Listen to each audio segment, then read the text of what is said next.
Hi, Mike from the Rural Montana family. We are going to look at the Tesla FSD Beta Button and how to become a beta tester. Let's dive in.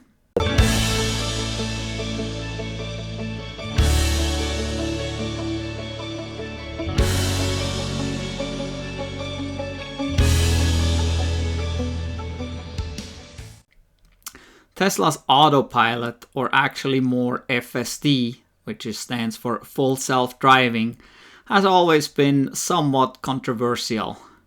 There's many people that like it, there's many people that hate it, there is people that think it's overpriced, there's people that think it will never happen. No matter what you think, now we are at a point where Tesla is enlarging the group of the FSD Beta Testers. And again, that was very controversial.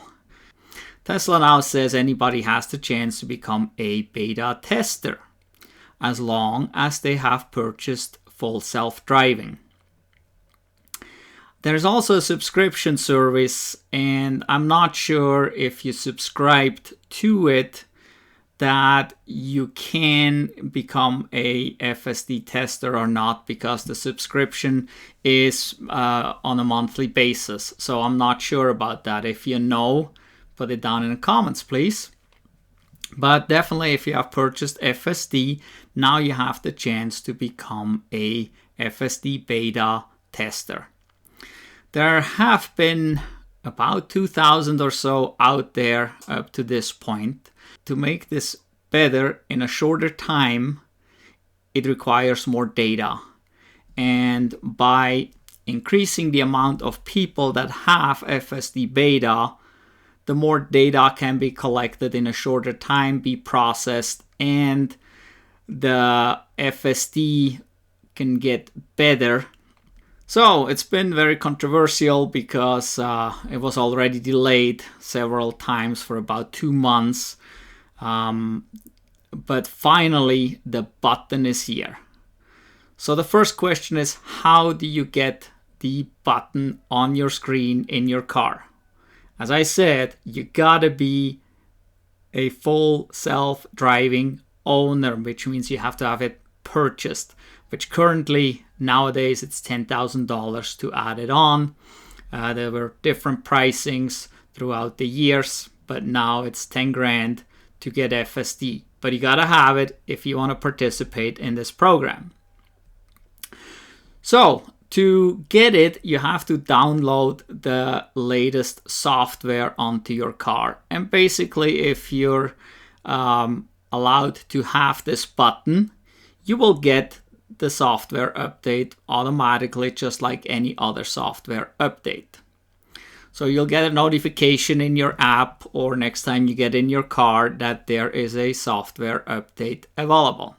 The software update that you are looking for is version 10.2, 2021.32.22. That is the software you need to get the button.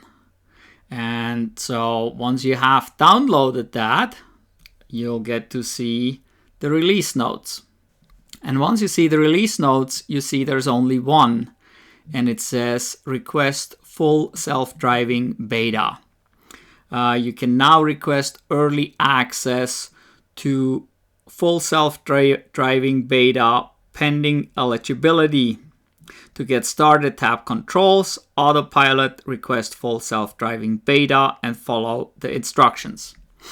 So that's what you do. You press the controls, you press Autopilot in your car, obviously on the screen.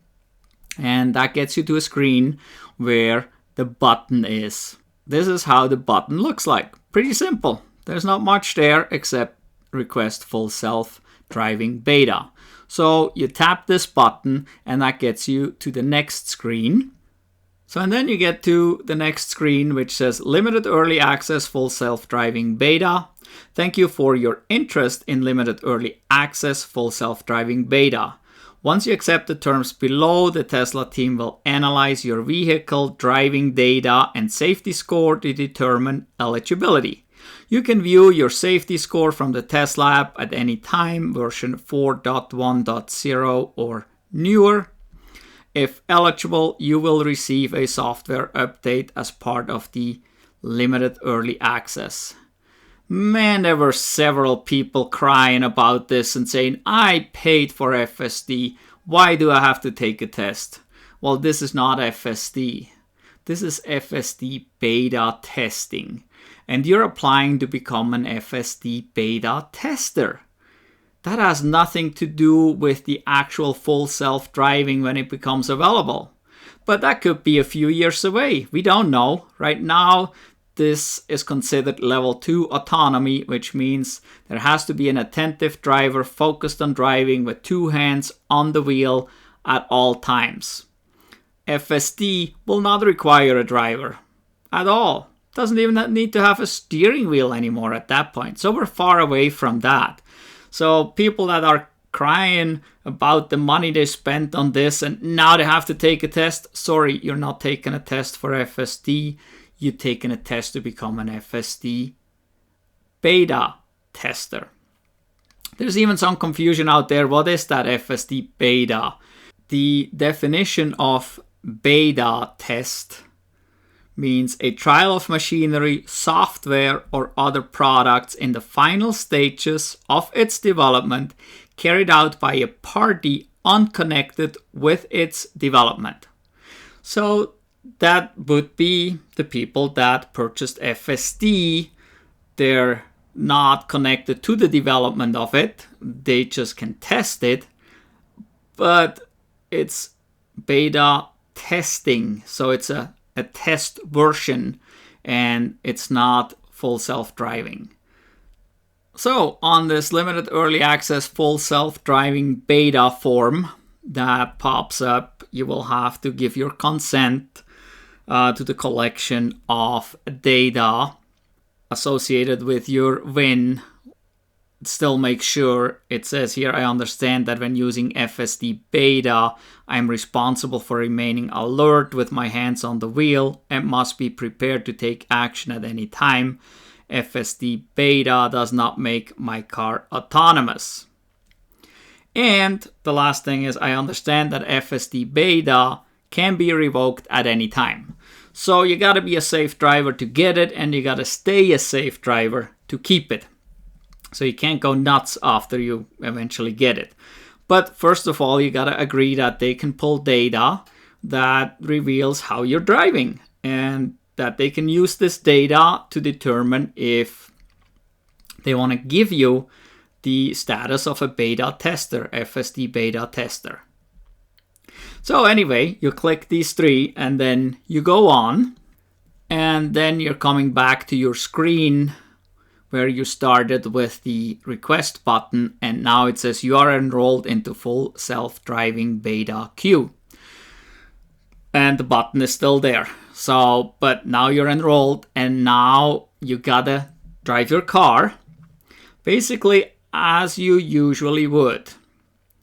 They don't expect you to drive different, but I heard stories, we don't see this here in Montana because there's not enough Teslas here, but in areas where there's lots of Teslas, it seems like Tesla drivers have become very careful, going slower, leaving much more distance between the car in front of him, and all kinds of stuff like that. So they're almost becoming a pain for other drivers now that everybody wants to get this FSD Beta. They're all driving super careful, almost too careful. So it's interesting. But yeah, so how do you need to drive? What is Tesla looking at? And how does Tesla determine you are a good driver or you're a bad driver? Let's look at that. Tesla has come up with safety score, which is also a beta version. Everything's beta around here. So safety score is part of your app now. If you haven't done so yet, you may need to update the app on your phone, the Tesla app. I heard the app for the Android is behind. I don't know if it's out yet or not. I do have an iPhone, so I updated it and immediately I was able to access my safety score after driving. The safety score you can access on your app after every drive. It will show you how good or bad you have done. But if you want to know what safety score actually looks at, it will actually explain that in the app. You can access that inside the app and see, and it will explain you. It will tell you how to drive better or safer. Or you can go to Tesla's website, and that's what we're going to look at now. I'm going to put a link down in the description that gets you right to that on Tesla's website. So the safety score beta kind of looks like this. It's got this half round from unsafe to safe, where 100 would be perfectly safe and unsafe would be 0, I guess. So this is how it looks like. And here it says the safety score beta is the first release to the safety score, which is an assessment of your driving behavior based on 5 metrics called safety factors. These are combined to estimate the likelihood that your driving could result in a future collision. We combine your daily safety scores up to 30 days to calculate the aggregated safety score displayed on the main safety score screen on the Tesla app. You can find details around your daily safety score by selecting Daily Details at the bottom of the screen. The safety score beta is intended to provide drivers transparency and feedback of their driving behaviors. The safety score is a value between 0 and 100, where a higher score indicates safer driving. Most drivers will have a safety score of 80 or above.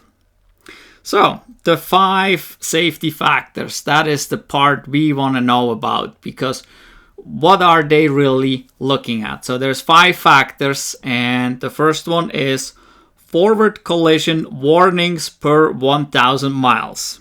Most drivers will experience a forward collision warning in a Tesla at some point. Maybe as you come around a turn that you couldn't see around and there's something in the way, you may get a forward collision warning. Or in town, all of a sudden traffic in front of you stops, you may get a forward collision warning. That happens even if you're a really safe driver. That doesn't mean you're necessarily getting in an accident, but it is a warning, so you can slam on the brake and stop before something happens. But during the beta test here, you don't want that to happen.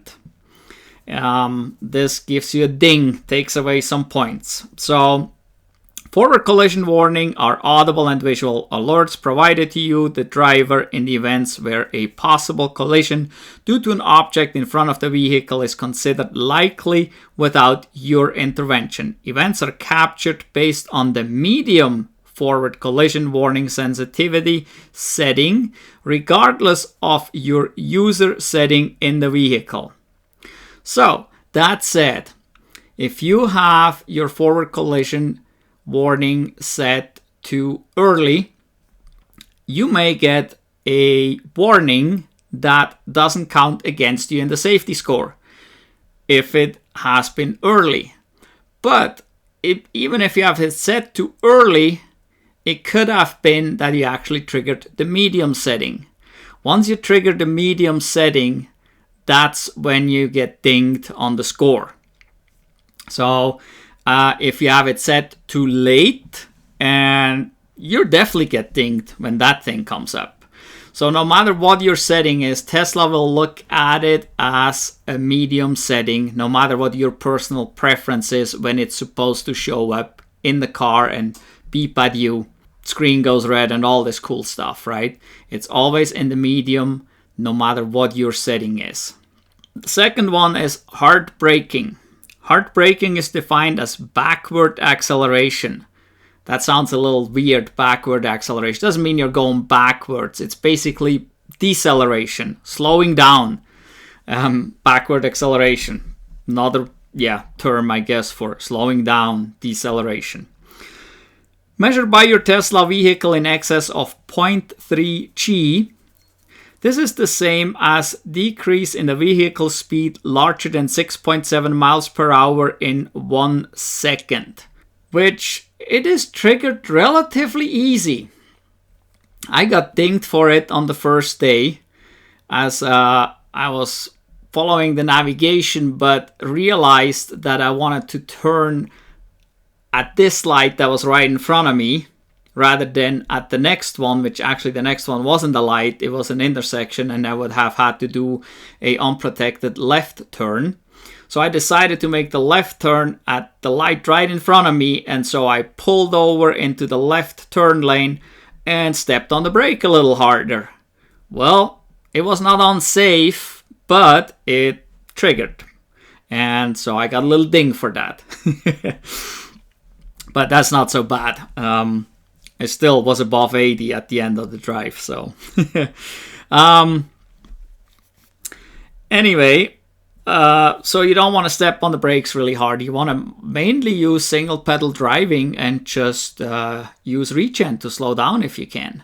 Anytime you got to step on the brake for some reason, it's like, you may be triggering it. So best thing is just driving with regen, letting go of the accelerator pedal early on and slowing down very slowly. Then we have aggressive turning. Aggressive turning is defined as left-right acceleration measured by your Tesla vehicle in excess of 0.4 G. This is the same as an increase in the vehicle speed to the left, right, larger than 8.9 miles per hour in 1 second. Well, again, that's kind of hard to see. It's easier to see the 6 miles slowing down in a second rather than how the heck do you feel your side movement, right? But basically, once your passengers start going from side to side, you're probably going too fast around that turn and you will get dinged for it. So make sure that you don't feel this car pulling on you or your passengers going from side to side. Then we have unsafe following. Your Tesla vehicle measures its own speed, the speed of the vehicle in front, and the distance between the two vehicles. Based on these measurements, your vehicle calculates the number of seconds you would have to react and stop if the vehicle in front of you came to a sudden stop. This measurement is called headway. Unsafe following is the proportion of time where your vehicle's headway is less than 1 second relative to the time that your vehicle's headway is less than 3 seconds. Unsafe following is only measured when your vehicle is traveling at least 50 miles per hour and is incorporated into the safety score formula as a percentage. Wow, that was a long thing. So, unsafe following is the proportion of time where your vehicle's headway is less than 1 second relative to the time that your vehicle's headway is less than 3 seconds. I'm sorry, but I got lost in that sentence. I tried to figure this out, and basically all I could find, other people struggled the same way as I did, trying to figure this out and really make sense of it. So I'm not sure what that is all supposed to mean with 1 second and 3 seconds related to whatever. This sounds kind of weird. If you know what that means, leave it down in the comments, please, because I'm kind of lost there. I would assume that basically this means you should stay away a distance of 3 seconds from the car in front of you, which means if the car in front of you passes a sign, let's say, then you start counting 2001, 2002, 2003, and after you said 2003, that's when you should be passing the sign. If you pass that sign before you said 2003, you have less than 3 seconds distance between the car in front of you, and that would probably ding you at some point somehow. And that said, it will only do it above 50 miles per hour. So if you're in town, that's a different story. Like here in the closest town to us, the speed limit is 45 miles per hour. So if I drive the speed limit, I should never even have an issue with this. So this would only become an issue on highways, interstates, freeways, etc., where you're actually going faster. So just keep your distance and make sure it's 3 seconds and you should be fine. Then we have forced autopilot disengagement. The autopilot system disengages for the remainder of the trip after you, the driver, have received 3 audio and visual warnings. These warnings occur when your Tesla vehicle has determined that you have removed your hands from the steering wheel and have become inattentive. I mean, that shouldn't be a problem. This really is almost impossible to miss if you're paying somewhat attention. I mean, it starts with a message on the screen, then the screen starts blinking blue, then it starts beeping at you before it does that. I mean, if you miss that, you're probably not a safe driver, because this is kind of impossible to miss. But if you would, that would ding you pretty good. So this is definitely the easiest one not to miss. If you don't use your autopilot at all, then this will never even be an issue. But I personally use the autopilot as much as I can. But I really don't have an issue with that. Never had. It's, like I said, pretty much impossible to miss, unless you would be really sidetracked, like with your cell phone or something. So, but you're not supposed to be doing anything with your cell phone anyway while you're driving. So that shouldn't be an issue at all. So then it goes on to determining your safety score, and there's a formula there. You can read through that and figure it out for yourself. I'm really not interested in how they determine that exactly. I'm interested in the number that I get after the drive. Then they give you tips how to improve your safety score, which these tips are pretty simple for a collision warning. Maintain a safe following distance from the vehicle in front to you. Pretty simple. Hard braking. Engage the brake pedal early when slowing down, coming to a stop, or reacting to a change in your environment. Use regenerative braking wherever possible. Sounds pretty simple. Aggressive turning. Changing lanes or rounding a corner. Do so gradually. Reduce your speed heading into a turn. Pretty simple stuff. Unsafe following. Do not tailgate or drive close to the vehicle in front. Maintain a following distance of several car lengths to the vehicle in front. So pretty super simple stuff. And then the forced autopilot disengagement. It says only use the various autopilot features as described in your owner's manual. Okay. Did anybody read the owner's manual? A lot of people don't even read the owner's manual, don't even know what it says in there. And I haven't checked it lately, but when I got the car 3 years ago, I read the owner's manual, and in regards to autopilot and auto steer and FSD, etc., it said do not use anywhere besides on divided highways. But everybody uses it almost anywhere they can, because it's so convenient if you have it. So, but they recommended, at least back when, not to use it like in town. Even though they added the visualization for lights and that it can recognize lights, stop at lights, and so on and so forth. The recommendation was there at some point anyway that you don't use it anywhere besides on divided highways.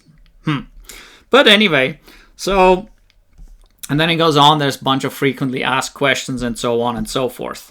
So now the question is, can you get your score up high enough that you can become a beta driver? Well, my first drive, I messed up twice. I don't know that I messed up, but I got dinged for it. And I got dinged the first time when I did that left turn and I pulled over in left turn lane, stepped on the brake hard. I got hard braking.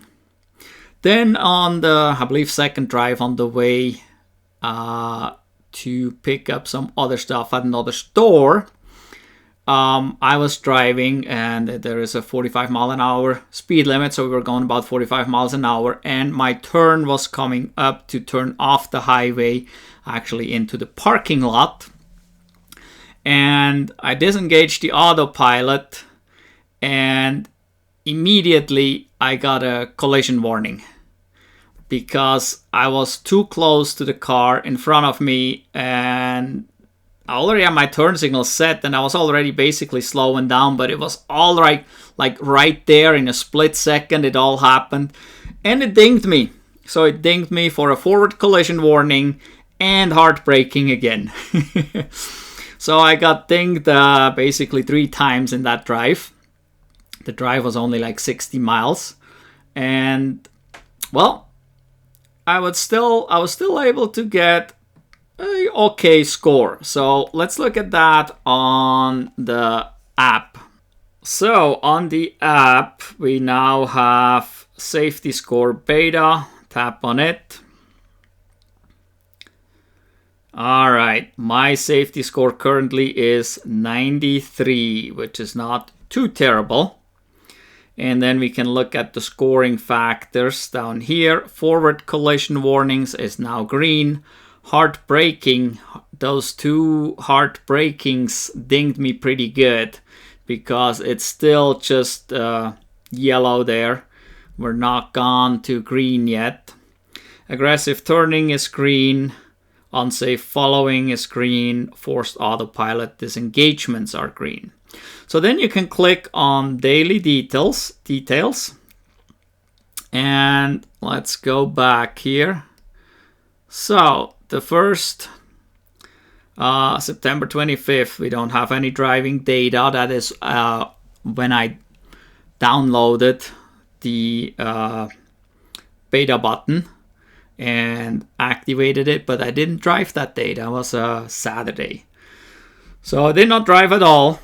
Then Sunday I went for a drive, and it says here miles driven 57. The safety score was 83 for that drive, or for that day.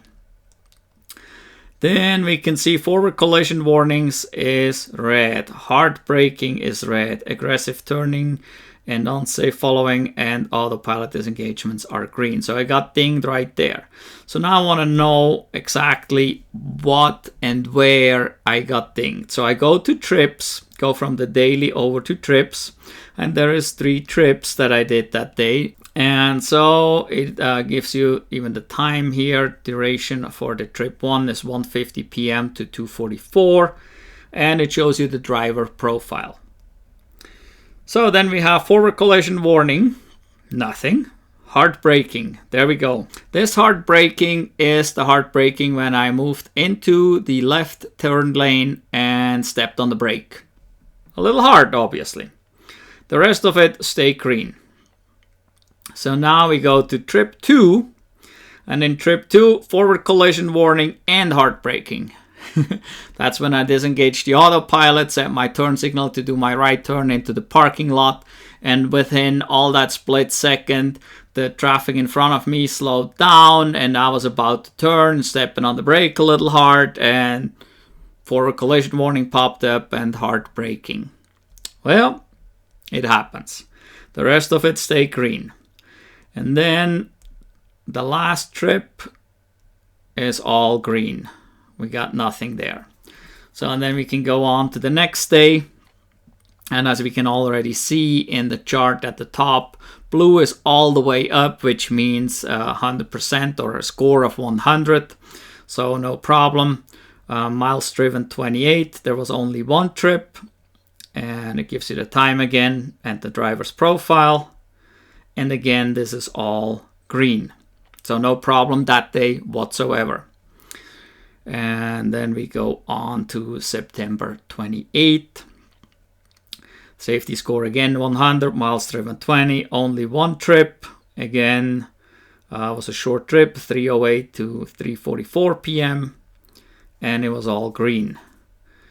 And so that all together gets me the safety score of 93 at this point. And I still have that 1 hard braking in there. So I had 2 hard brakings and it's still there. So I guess it takes probably 1 more drive without it for it to go away and increase my safety score. I haven't driven today yet, so we're not driving much anyway. It's we have 3 cars right now, and so it's like, yeah, we're not really driving much to begin with, and now we got 3 EVs out there. I almost got to do a just for fun drive today, actually, so that I have some miles on there. So I'll be going later, and hopefully that hard braking will go away. But yeah, so you can see all this in your app, and in here somewhere there's a safety score simulator. So you can just play with these numbers.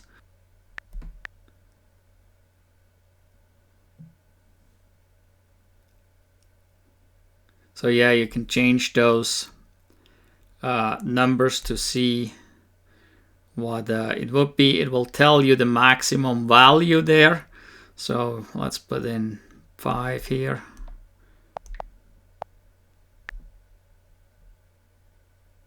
My score is dropping.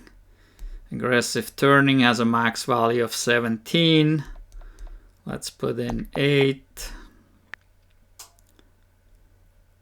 So, and wow, my score's dropping rapidly now. So you can put this in just to play with. Then down below you can get your tips again.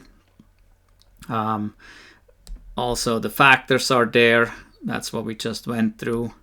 And how the indicator is supposed to read. Red is unsafe, yellow or amber is less safe, and green is safe. So everything is in the app, as well as you can find stuff on the link that I put down below in the description. You can find that online. So you get to see